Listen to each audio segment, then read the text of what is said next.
Aqui assim, na testa, Forte. né? Ai, deve ser sinusite. Deixa eu ver se eu tenho um xarope pra te passar. Ai, tá lá em cima.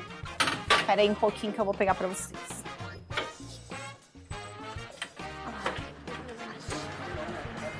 Aqui, Moça, ó. desce daí, Amanda, por favor, tu não a bate no postura. meio da cabeça. Ué, mas não tem que pegar o remédio, gente? Tá Mas procurando. Você tá vindo trabalhar? Ué, assim Com a como... bunda pra fora? É meu uniforme, moça.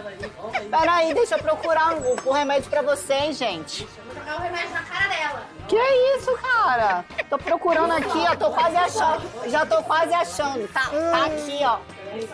Ai, que mulher ridícula! Tô achando. Eita, mas que nervosa, gente. Eita!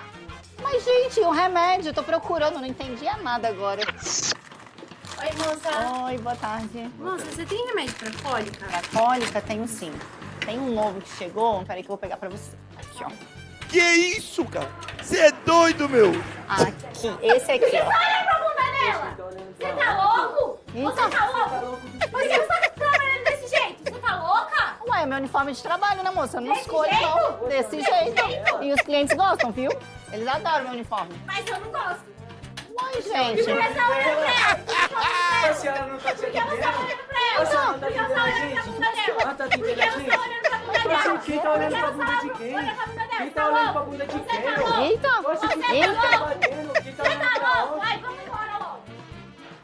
Uai, gente, não vai levar o remédio? Não entendi, foi a nada. Quer ver mais? Então inscreva-se e assista as pegadinhas mais picantes da internet.